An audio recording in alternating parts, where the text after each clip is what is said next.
Hello, we are getting so close to Vlogmas. It's insane.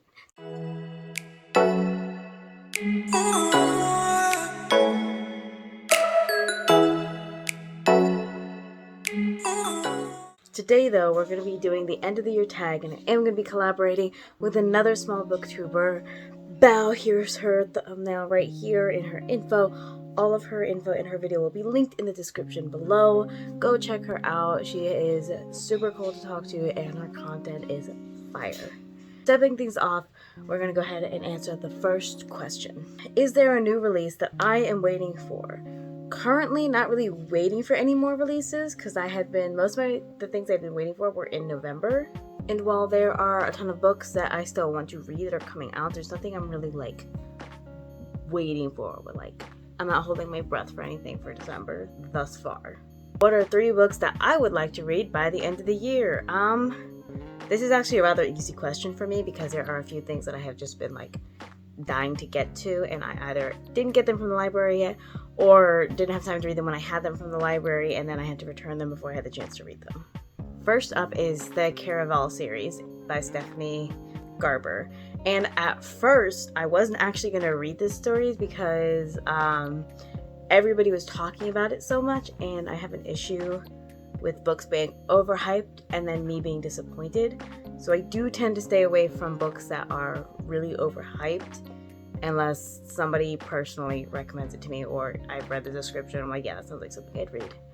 But I don't usually read books just for the sake of hype, and if they are very hyped and I keep hearing how great they are, my expectation is on 10 when the book is really just a 6 or 7, which is not bad, but when you're expecting a 15, it's disappointing.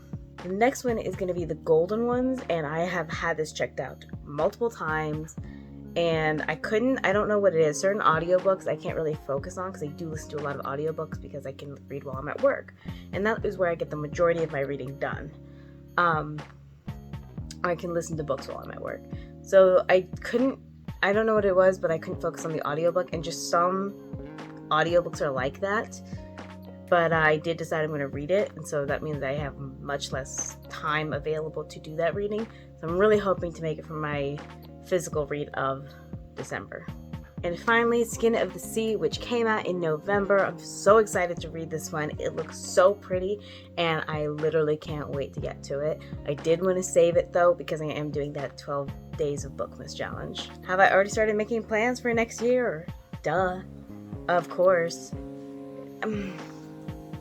Plans is a strong word. I know I would like to read about 250 books. Where did I get this number? That is the number of books that I have written down that as I saw them, oh, this is coming out in such and such, I have jotted them down, and that is the number I'm currently at. So I do have a ton of plans for my booktube channel, my blog, my bookstagram, and a ton of other things. I do have a goal of collaborating with 1 to 2 people each month to just expand out, meet more readers, and just build my own community here with other small YouTubers. I would also like to stick with at the least 2 posts per week, but I would like to push it up to 3. And then I would like to do 2 to 3 blog posts per week. Right now I am doing 2 YouTube posts and 2 blog posts per week, and then usually daily Instagram pics and TikTok content. So along with all of that, those are just my reading goals. I will probably make a video separate for my writing goals. The best books I've read this year. Hands down, the book that has just stuck with me the most is Once Upon a Broken Heart, and it just gave me this feeling that this is why I love reading. I love the story so much. I liked the way it was written. I liked the storyline. I liked the characters. It was perfect in my opinion. And I read it in November, so I didn't find my favorite book until the very end of the year. But that's okay because I have fallen in love with reading all over again. Another book that just reminded me how much I love to read is The Witchhaven by Sasha Payton. And this book was literally, I felt so betrayed when she was betrayed. And it still hurts. It still hurts. And the next one is the Skullman series. I loved this series, and this has been a really light series year for me. I am usually a really strong series person. I love series because you just keep going. You don't have to decide what to read next. It's already there. And at this point, I just can't wait for third book. I know it was only supposed to be 2 books at first, and then it got turned into 3, and I'm pretty sure I can guess exactly where it was supposed to end, but I knew he was gonna do that. God, the end of book 2 had me, I'm still upset over it. The best sequels I've read this year. Again, I had a very light series year. I don't think I read, but maybe 1 series.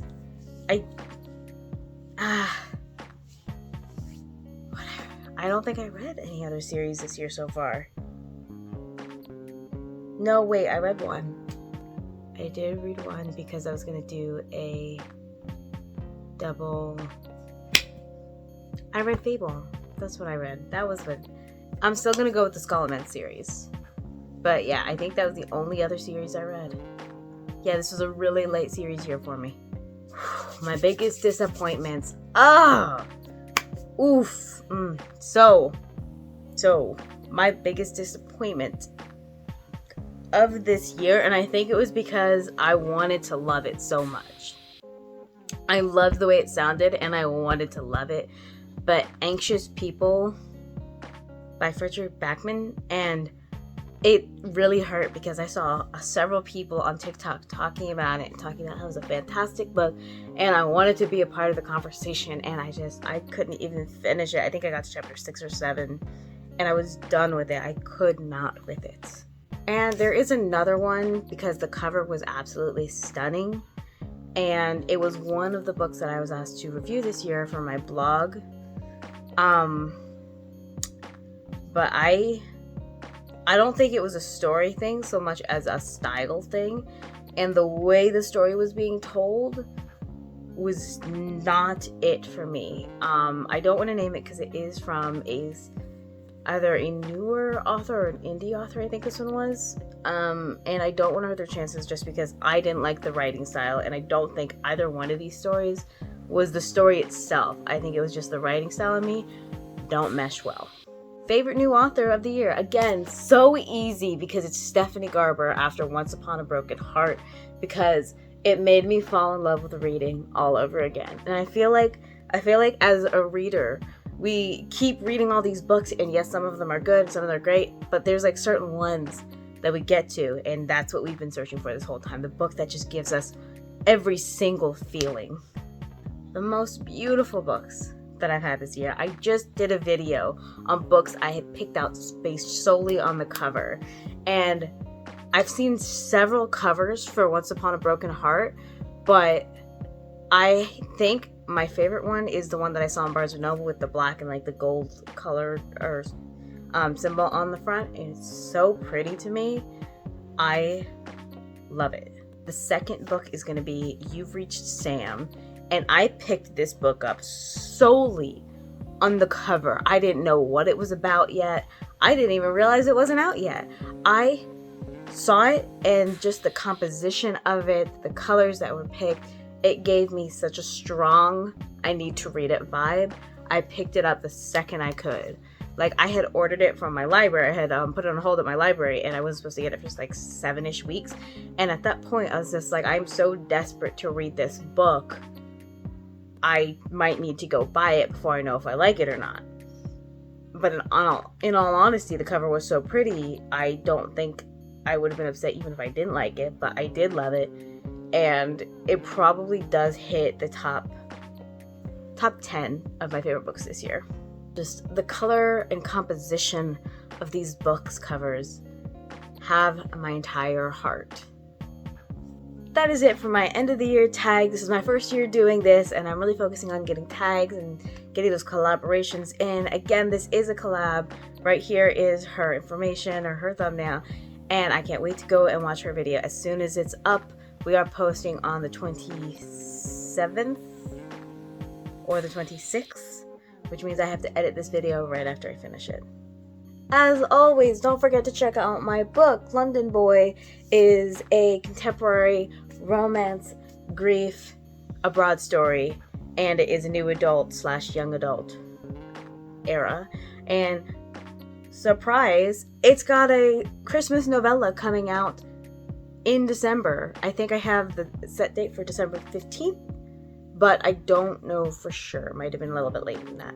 But do check it out. The cover is not released yet, but I can't wait to share that with you. I do believe it's just going to be like a short story version on novella, and it is going to be a free story to download.